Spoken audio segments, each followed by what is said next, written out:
Hello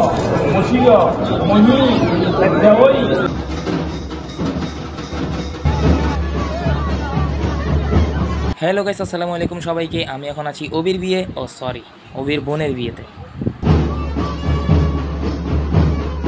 বিয়েতে যাওয়ার পর প্রায় 1 ঘন্টা পর বরযাত্রী আসলো। বরযাত্রী আসার পর ওদের যে রীতি আছে, রীতি অনুযায়ী ওদেরকে স্বাগতম জানানো হলো। তারপর ধরা হলো গেট, যেটা আমাদের মুসলমান রীতিতেও ধরা হয়, সেরকমই গেট ধরা হলো। তো অবিরা ডিমান্ড করতেছিল 10,000, কিন্তু ওরা 1,000 টাকার বেশি দিচ্ছে না।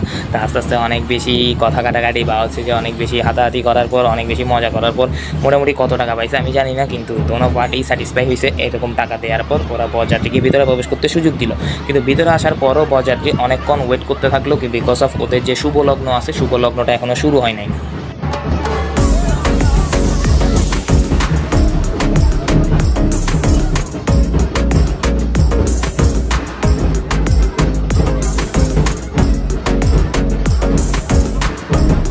যে লগ্ন আছে শুভ লগ্নটা এখনও শুরু হয় নাই। শুভ লগ্নটা শুরু হওয়ার পরই ওরা হচ্ছে যে বিয়ের আসল কার্যক্রম সেটা শুরু করবে। তার বিয়ের আসল কার্যক্রম দেখার জন্যই মূলত আমি অবির বোনের বিয়েতে যাওয়া, বিকজ আমি এর আগে কখনো কোনো হিন্দু বিয়েতে যাই নাই। আর হিন্দুর বিয়ে কীভাবে হয় সেটা আমি শুধু সিরিয়ালেই দেখেছি, বাস্তবে কখনো দেখি নাই। সেজন্য আমি দেখার জন্য প্রথমবারের মতো অবির বোনের বিয়েতে চলে গেলাম।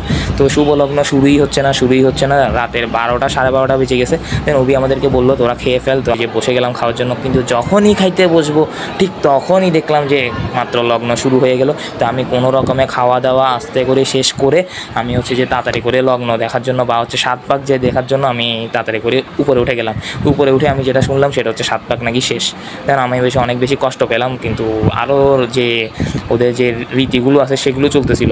তো কতক্ষণ পরে আমি শুনলাম যে 7 পাক এখনও শেষ হয় নাই, 7 পাক আরও আধা ঘন্টা পরে। দেন আমি অনেক বেশি খুশি হয়ে গেলাম।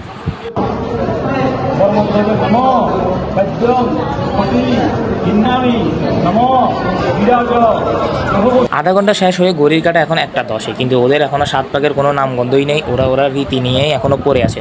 তো এটা দেখে আমি একটা দাদাকে জিজ্ঞেস করলাম, দাদা আর কতক্ষণ লাগবে? উনি বললেন না, আর আধা ঘন্টা 35-এর মধ্যে হয়ে যাবে। তো আমি আর আধা ঘন্টার জন্য একটু ওয়েট করতে লাগলাম বাইরে গিয়ে। হ্যালো গাইস, আলটিমেটলি আমি অনেকক্ষণ যাবৎ বসে আছি 7 পাক দেখার জন্য। হঠাৎ করে প্রথমে সয়ন আমার বলছিল 7 পাক ঘুরে ফেলছে, আমি খানা দানা ছাড়ি চলে আসছি। কিন্তু আসার পর জানলাম যে 7 পাক এখনও হয় নাই। 7 পাক হইতে আরও আধা ঘন্টার মতো সময় লাগবে। এখন বাজে 1:15, মানে আধা ঘন্টা হইলে 1:45 পর্যন্ত আমি এখানে স্টিল নাও বসে থাকবো।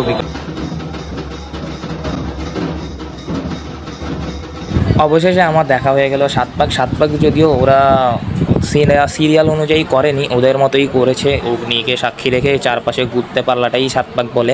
আমি আরও মনে করছি অগ্নিটা মাঝখানে রেখে পুরা যে প্যান্ডেল আছে প্যান্ডেলের মাঝখানে ঘুরবে, কিন্তু ওরা এটা করেনি। একবার ঘোরার পরে কি কতগুলো জানি করে, এটা হয়তো ওদের রীতি অনুযায়ী। অবিও কি জানি করতেছিল, বাইয়ের হয়তো বা লাগে এরকম কিছু, আই ডোন্ট নো ওদের রীতিনীতি সম্পর্কে। বাট গড়িতে 2:15 বেজে গেল। তখনই শয়ন আমাকে বললো, ভাই বাসায় চল, আর কিছু দেখতে হবে না। কিন্তু আমি বললাম যে সিঁদুর পরাবে কখন? তখন শয়ন বললো সিঁদুর পরাইতে আরও অনেক ঘন্টা দেরি আছে, 2-3 ঘন্টা লাগবে। তো এটা শুনে আমিও চলে আসলাম। দুপুরের দেখুন রাতের শহরে একটা মানুষও নাই। তো দেখা হবে অন্য কোনো ভিডিওতে, অন্য কোনো ব্লগ নিয়ে। Tata, bye bye, see you again.